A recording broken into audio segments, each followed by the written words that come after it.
Good morning to the beau. Smells awesome here. Especially good morning to you, Miss Bailey. You look great today, and so will our grade. We will be talking about the Civil War, but in the medical aspect, a very important part of the war. Okay, let's get started.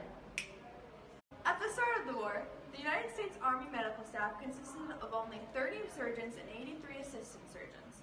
Of these, 24 went to the South and 3 assistants were promptly dropped for disloyalty. Thus, the medical corps began its war with only 87 men.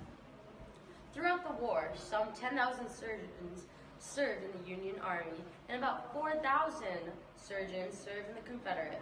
Medicine made significant gains during the course of the war. However, it was the tragedy of the era that medical knowledge of the 1860s had not yet included things such as sterile dressings and the recognition of sanitation and hygiene. As a result, thousands died from diseases such as typhoid or dysentery. In case you didn't know, typhoid and dysentery are both diseases which involve severe fevers, headaches, and muscle fatigue, which ultimately can lead to death. When the war ended in 1865, thousands of doctors had served or were serving. They could wear uniforms if they wished and were usually restricted to general hospitals away from the fighting front. Some illness like dysentery and typhoid fever, pneumonia, mumps, measles, and tuberculosis spread among the poorly sanitized camps. Many men began to die because they were already weakened by the fighting and the meager diet. The overall poor hygiene in camp, the lack of adequate sanitation facilities, the cold and lack of shelter and suitable clothing, the poor quality of food and water, and the crowded condition of the camps made camps open for many diseases, and many people died because of these diseases. There are many treatments to help treat these illnesses and injuries. The most common type of surgery performed during the Civil War was amputation. Amputation saved lives, and failure to perform necessary ones sometimes resulted in fatal infections. Civil War surgeons worked without knowledge of infections and without drug to treat the infections. Amputations were one of the only ways to save lives during the war. Now, during the American Civil War, surgeons frequently used these medical instruments: surgical scalpel, straight forceps, bullet extractors, amputation saw, ouch, scissors, but they're curved, amputating knife, yuck, a tourniquet, a probe, a bone brush, and a Catlin. The most common medication available was anesthesia. The use of anesthesia by surgeons during painful wound treatments in hospitals happened often. Although the patient was unaware of what was happening and felt no pain, he would thrash out during the operations and had to be held still. Shortly after, the patient would feel pain from the amputation. Aside from the anesthesia, the use of chloroform as an anesthetic greatly reduced the torture and trauma of the procedure. The chloroform was applied to a cloth and held over the soldier's nose like this and mouth until the man was unconscious. There are many other treatments aside from what you would expect in surgeries. To halt diseases, doctors use many cures.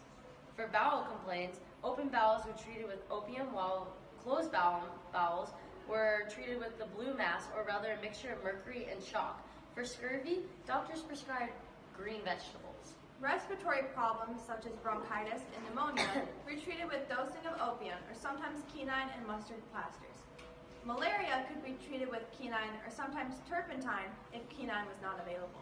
Now, a thing known as a camp itch would be treated by ridding the body of the pests or with poke root solution.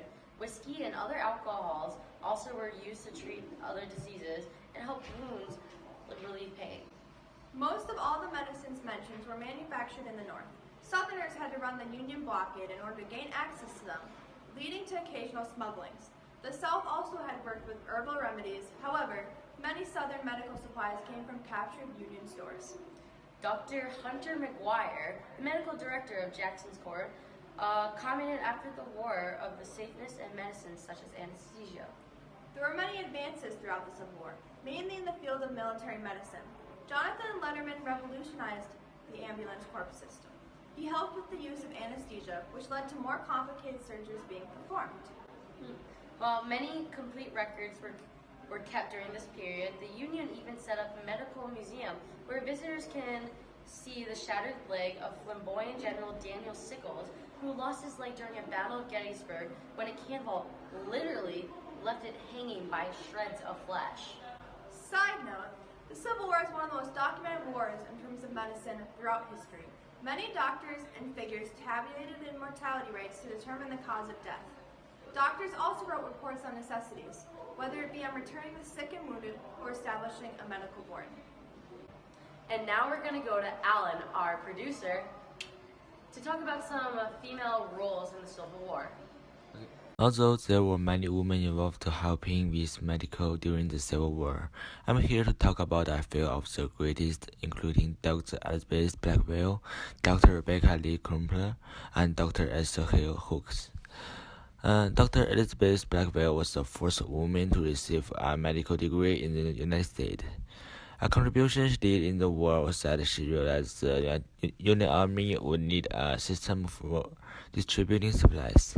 Blackwell and her sister, Dr. Emily Blackwell, organized 4,000 women in New York City into Women's Central Association of Relief, which is WCAR, which collect and distribute blanket, food, clothing, and medical supplies.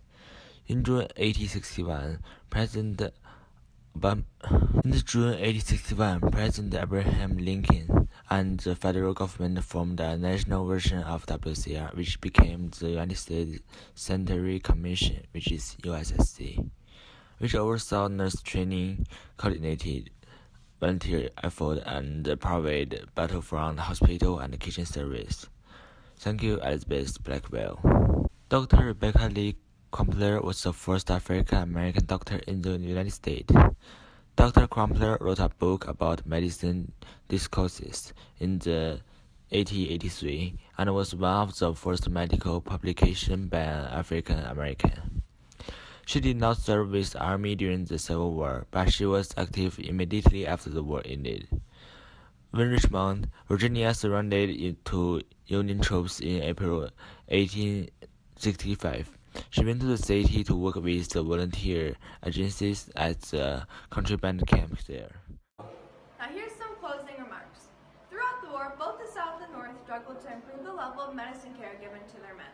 Their efforts assisted in the birth of modern medicine in the United States.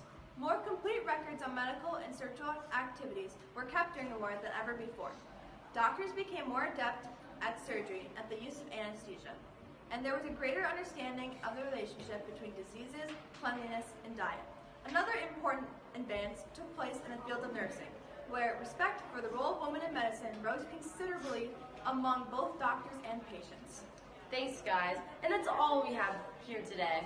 Who knew how much impact medicine during the Civil War would have on our daily lives?